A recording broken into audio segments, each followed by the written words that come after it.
मनुष्य के सारे संबंधों का आधार है अपेक्षा। पति कैसा हो जो मेरा जीवन सुख और सुविधा से भर दे। पत्नी कैसी हो जो सदैव मेरे प्रति समर्पित रहे। संतान कैसी हो जो मेरी सेवा करे, मेरा आदेश माने।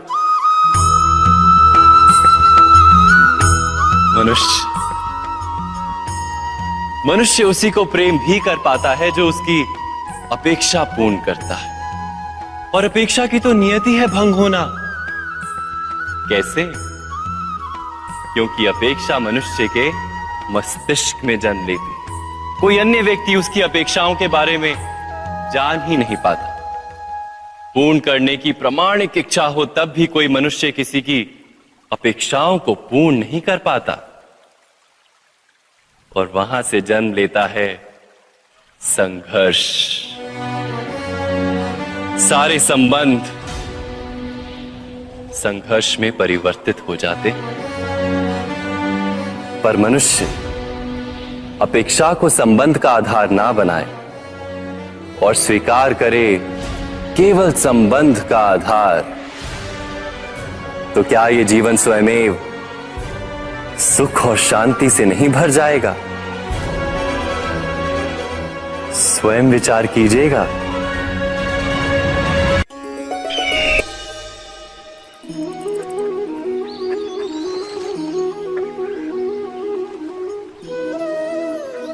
समय के आरंभ से ही मनुष्य को एक प्रश्न सदा पीड़ा देता है कि वो अपने संबंधों में अधिकतम सुख और कम से कम दुख किस प्रकार प्राप्त कर सकता है। क्या आपके सारे संबंधों ने आपको संपूर्ण संतोष दिया है? विचार कीजिए। हमारा जीवन संबंधों पर आधारित है। हमारी सुरक्षा संबंधों पर आधारित है। इसी कारण हमारे जीवन के सारे सुखों का आधार भी संबंध है। किंतु फिर भी हमें संबंधों में ही अधिकतर दुख क्यों प्राप्त होते हैं? सदा ही संघर्ष भी संबंधों से ही उत्पन्न क्यों हो जाते हैं? कभी विचार किया है? जब कोई व्यक्ति किसी अन्य व्यक्ति के विचार अथवा कार्य को स्वीकार नहीं करता, उसमें परिवर्तन करने का प्रयत्न करता है, तो संघर्ष जन्म लेता है। अर्थात जितना अधिक अस्वीकार उतना ही अधिक संघर्ष, और जितना अधिक स्वीकार उतना ही अधिक सुख। क्या ये वास्तविकता नहीं? यदि मनुष्य स्वयं अपनी अपेक्षाओं पर अंकुश रखे, अपने विचारों को परखे, किसी अन्य व्यक्ति में परिवर्तन करने का प्रयत्न ना कर स्वयं अपने भीतर परिवर्तन करने का प्रयास करे, तो क्या संबंधों में संतोष प्राप्त करना इतना कठिन? अर्थात क्या स्वीकार ही संबंध का वास्तविक अर्थ नहीं? स्वयं विचार कीजिए।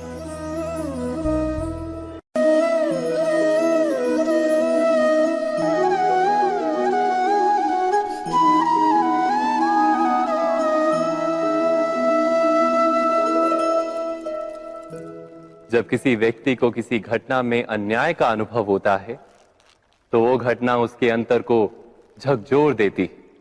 समस्त जगत उसे अपना शत्रु प्रतीत होता है। अन्याय लगने वाली घटना जितनी बड़ी होती है, मनुष्य का हृदय भी उतना ही अधिक विरोध करता है। उस घटना के उत्तर में वो न्याय मांगता है, और ये योग्य भी है। वास्तव में समाज में किसी भी प्रकार का अन्याय व्यक्ति की आस्था और विश्वास का नाश है। किंतु ये न्याय क्या है? न्याय का अर्थ क्या है? अन्याय करने वाले को अपने कार्य पर पश्चाताप हो और अन्याय भुगतने वाले के मन में फिर से विश्वास जगे समाज के प्रति। इतना ही अर्थ है ना न्याय का। किंतु जिसके हृदय में धर्म नहीं होता, वो न्याय को छोड़कर वैर और प्रतिशोध को अपनाता है। हिंसा के बदले प्रतिहिंसा की भावना लेकर चलता है।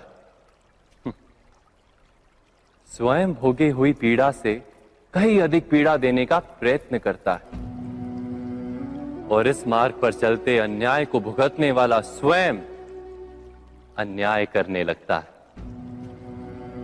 शीघ्र ही वो अपराधी बन जाता है, अर्थात न्याय और प्रतिशोध के बीच बहुत कम अंतर होता है और इसी अंतर का नाम है धर्म। क्या ये सत्य नहीं? स्वयं विचार कीजिए। दो व्यक्ति जब निकट आते हैं तो एक दूसरे के लिए सीमाएं और मर्यादाएं निर्मित करने का प्रयत्न अवश्य करते हैं। हम यदि सारे संबंधों पर विचार करें तो देखेंगे कि इन सारे संबंधों का आधार यही सीमाएं हैं जो हम दूसरों के लिए निर्मित करते हैं।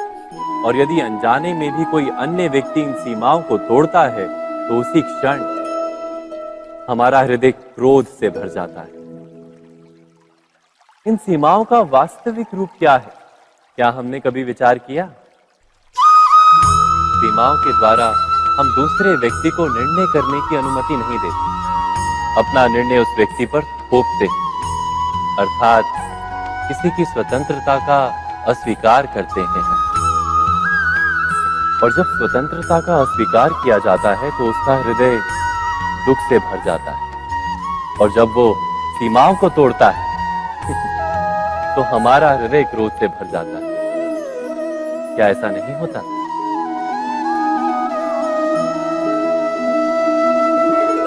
पर यदि एक दूसरे की स्वतंत्रता का सम्मान किया जाए तो किसी मर्यादाओं या सीमाओं की आवश्यकता ही नहीं होती। अर्थात जिस प्रकार स्वीकार किसी संबंध का देह है, क्या वैसे ही स्वतंत्रता किसी संबंध की आत्मा नहीं? स्वयं विचार कीजिए।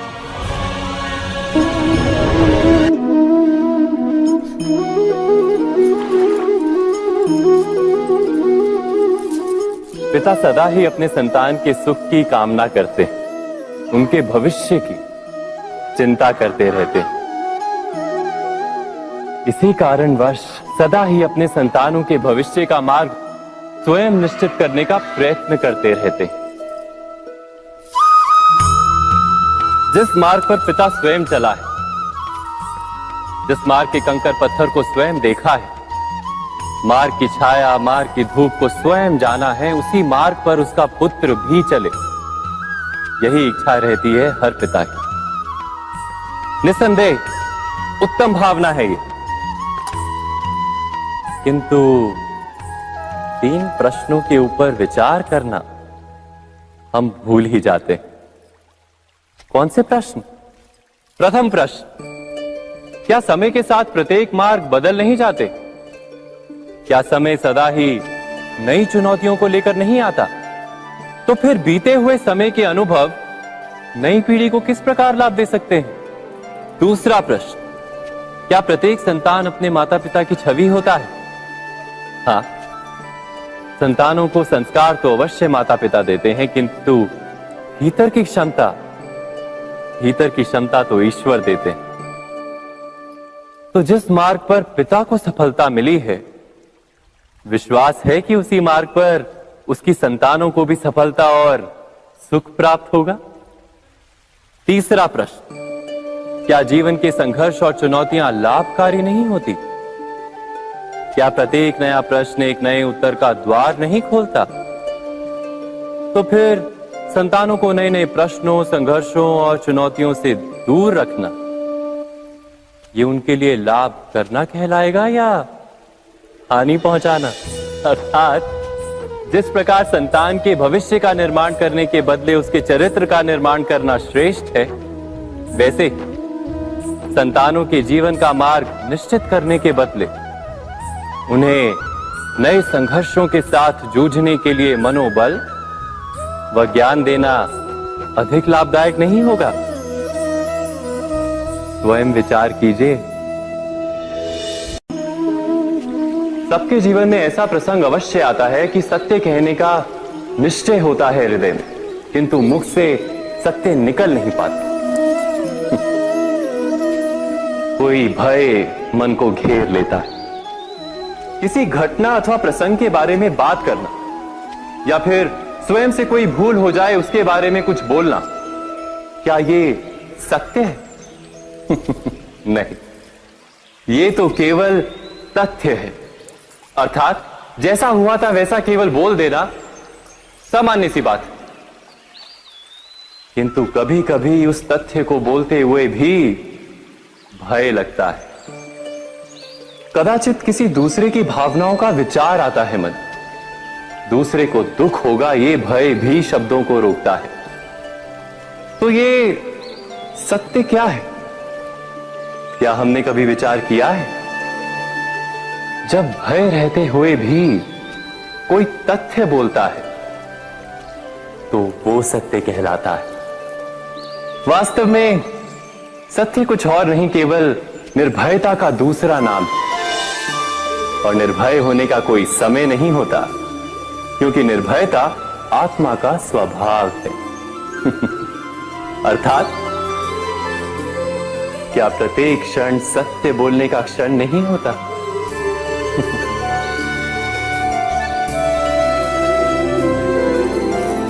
स्वयं विचार कीजिए। जब भी किसी की आशा और इच्छा भंग होती है तो उसका हृदय क्रोध से भर जाता है। जिस व्यक्ति को वो अपना अपराधी समझता है उसे दंड देने का प्रयत्न करता है। पर क्या हमारी इच्छा या आशा का भंग होना क्या सदा ही किसी का अपराध होता है? इच्छाओं के अपूर्ण रहने के तो कई कारण हो सकते हैं। कुछ तो संजोग के कारण अधूरी रह जाती हैं और कुछ नियति के कारण। और कभी कभी इच्छाओं का स्वरूप ही ऐसा होता है कि वो पूर्ण नहीं हो पाती। बिना परिस्थिति पर विचार किए किसी को अपराधी मान लेना न्याय नहीं, प्रतिशोध है। न्याय का आधार तो दया है, करुणा है, और प्रतिशोध का आधार क्रोध, अहंकार। अर्थात हृदय में करुणा धारण किए बिना किसी के अपराध के विषय में विचार करना, किसी को दंड देना, क्या अपने आप में ही अन्याय नहीं? स्वयं विचार कीजिए।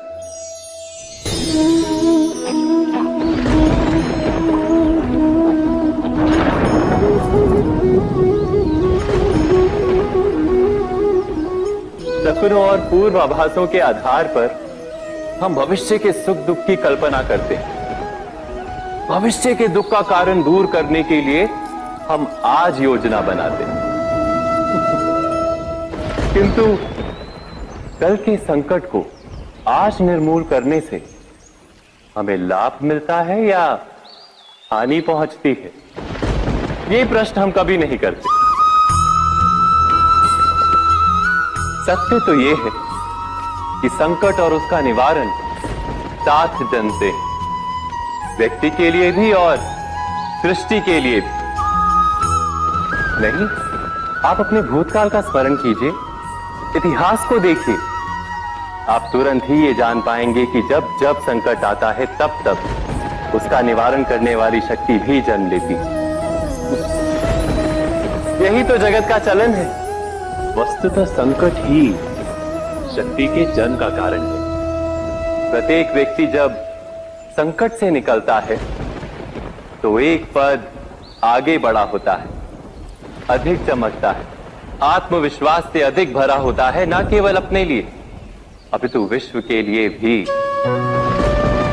क्या ये सत्य नहीं? वास्तव में संकट का जन्म है एक अवसर का जन्म, अपने आप को बदलने का, अपने विचारों को ऊंचाई पर करने का अवसर, अपनी आत्मा को बलवान और ज्ञान मंडित बनाने का अवसर। जो ये कर पाता है उसे कोई संकट नहीं होता, किंतु जो ये नहीं कर पाता वो तो स्वयं एक संकट है विश्व के लिए। विचार कीजिए।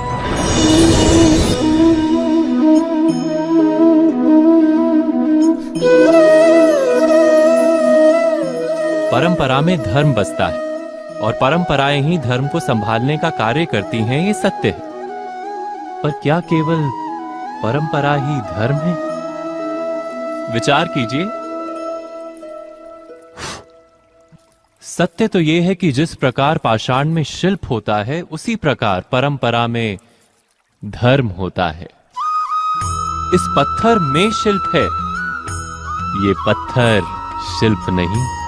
शिल्प को उजागर करने के लिए उसे तोड़ना पड़ता है, अनावश्यक भागों को दूर करना पड़ता है। ठीक उसी प्रकार परंपराओं में धर्म ढूंढना पड़ता है। जिस प्रकार इंद्र पूजा की परंपरा को तोड़कर गोवर्धन पूजा का धर्म ना ढूंढा जाता, तो यादवों को उनकी मुक्ति का मार्ग नहीं मिल पाता। अर्थात परंपरा को पूर्णता छोड़ देने वाला धर्म से वंचित रह जाता है, और परंपरा का अंध अनुकरण करने वाला भी धर्म को प्राप्त नहीं कर पाता। कहते हैं हंस के पास नीर क्षीर विवेक होता है। दूध में मिले पानी को छोड़कर केवल दूध ही ग्रहण करता है। तो क्या सच्चा धर्म प्राप्त करने के लिए हृदय में ज्ञान से जन्मा विवेक आवश्यक है? और ऐसे विवेक के बिना जिसे धर्म मान भी लिया जाए, जो वास्तव में धर्म ना भी हो, ऐसा भी तो हो सकता है। स्वयं विचार कीजिएगा।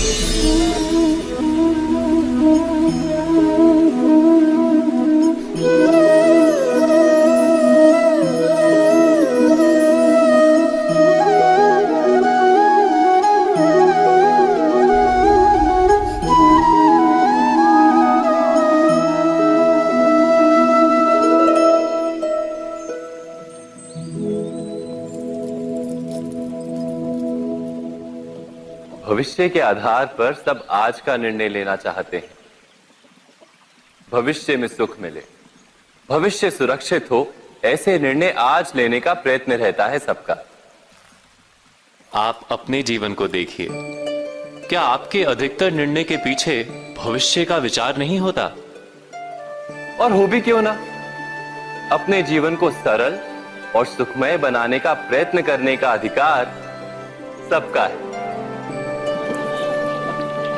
पर भविष्य तो कोई नहीं जानता, केवल कल्पना ही की जा सकती है। तो जीवन के सारे महत्वपूर्ण निर्णय कल्पनाओं के आधार पर ही करते हैं हम। क्या निर्णय करने का कोई तीसरा मार्ग हो सकता है? विचार कीजिए। सारे सुखों का आधार धर्म है, और वो धर्म मनुष्य के हृदय में बसता है। तो प्रत्येक निर्णय से पूर्व स्वयं अपने हृदय से ये प्रश्न अवश्य पूछ लेना कि ये निर्णय स्वार्थ से जन्मा है या धर्म से। क्या इतना पर्याप्त नहीं? भविष्य के बदले धर्म का विचार करने से क्या भविष्य अधिक सुखपूर्ण नहीं होगा? स्वयं विचार कीजिए। व्यक्ति को जब उसके अपराध का दंड मिलता है, तब कभी कभी उस न्याय को देखकर मन कचोटता है। प्रश्न उठता है हृदय में कि जब वो अपराध हुआ था, तब व्यक्ति भिन्न था। उसके पश्चात उसने इतने पश्चाताप किए, स्वयं में इतना परिवर्तन किया, फिर उसे दंड क्यों मिले? पर जहां आघात होता है, वहां प्रत्याघात भी होता है। जैसा कर्म वैसा फल। यदि किसी को प्रेम दोगे तो सुख प्राप्त होगा, यदि किसी की हत्या करोगे तो मृत्यु दंड मिलेगा। जैसा कार्य वैसा ही न्याय। तो फिर प्रायश्चित और पश्चाताप का कोई मूल्य नहीं है? अवश्य है मूल्य। प्रायश्चित और पश्चाताप मनुष्य की आत्मा को बलवान करता है। आने वाले दंड को स्वीकार करने के लिए मनुष्य को तैयार करता है। अर्थात बिना प्रायश्चित के दंड स्वीकार करने का कोई मूल्य है? स्वयं विचार कीजिए।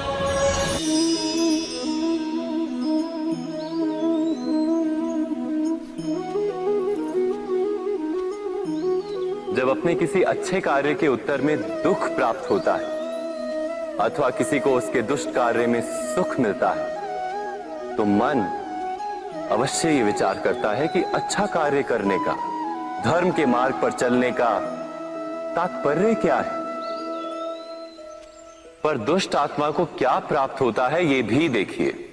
दुष्टता करने वाला हृदय सदा चंचल रहता है, अकुलाता रहता है। मन में सदा नए नए संघर्ष उत्पन्न होते हैं। अविश्वास उसे जीवन भर दौड़ाता है। क्या ये सुख है? जबकि धर्म पे चलने वाले, अच्छा कार्य करने वाले, सच्चरित्र व्यक्ति का हृदय शांत रहता है। परिस्थितियां उसके जीवन के सुख में बाधा नहीं बनती। समाज में सम्मान और मन में संतोष रहता है सदा। अर्थात अच्छा बर्ताव भविष्य में किसी सुख का मार्ग नहीं, अच्छा बर्ताव स्वयं सुख अथवा बुरा बर्ताव भविष्य में किसी दुख का मार्ग नहीं। अधर्म उसी क्षण दुख उत्पन्न करता है। धर्म से सुख नहीं, धर्म स्वयं।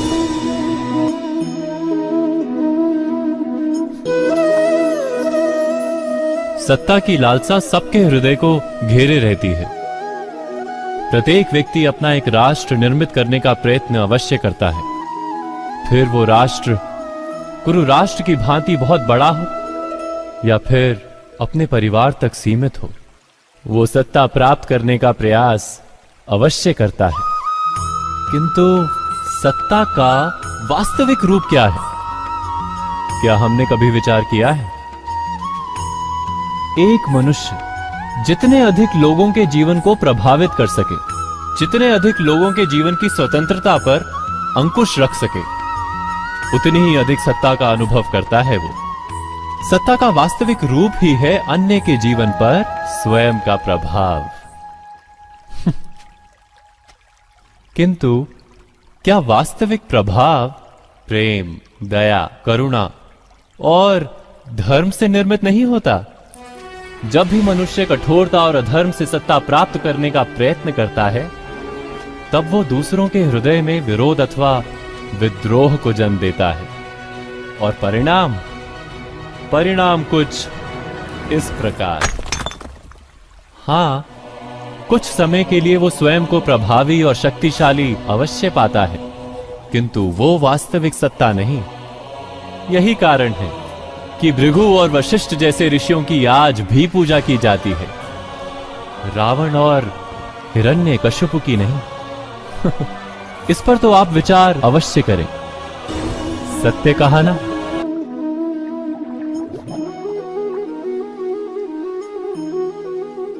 इस संसार में आने वाला प्रत्येक बालक संपूर्णतः संस्कार रहित होता है। उसके अंतर पर ना किसी अच्छे संस्कार के चिन्ह अंकित होते हैं, ना ही बुरे संस्कार के। अर्थात जन्म से बालक में ना कोई गुण होता है और ना ही कोई दोष। तो ये दोष अथवा गुण किस प्रकार प्राप्त होते हैं? क्या हमने कभी विचार किया है? जो बात माता पिता के मुख से निरंतर सुनी जाती है, वही बात उनकी संतानों के हृदय का संस्कार बनती है। जैसे किसी गांव में नदी तट तक एक पगडंडी बन जाती है केवल उस मार्ग पर बार बार चलने के कारण। अर्थात माता पिता के हृदय की इच्छाएं उनकी संतानों के हृदय का दोष अथवा गुण बनकर जन्म लेती हैं। क्या ये सत्य नहीं? पर फिर भी जब उनकी संतानों में कोई दोष दिखाई देता है, तो माता पिता आश्चर्य और दुख से भर जाते हैं। माता पिता का हृदय ये प्रश्न करता है कि उनकी संतानों में ये कुसंस्कार आए कहां से। सत्य तो यही है कि माता पिता अपनी संतानों को अनजाने में ही कुसंस्कार के बीज दे देते हैं, जो उनके संतानों की हृदय भूमि पर कुसंस्कार का वृक्ष बनकर उगता है। अर्थात अपनी संतानों को सुसंस्कारी और धर्ममय बनाने की आशा रखने वाले प्रत्येक माता पिता को प्रथम अपने हृदय की इच्छाओं पर अंकुश रखना क्या अनिवार्य नहीं?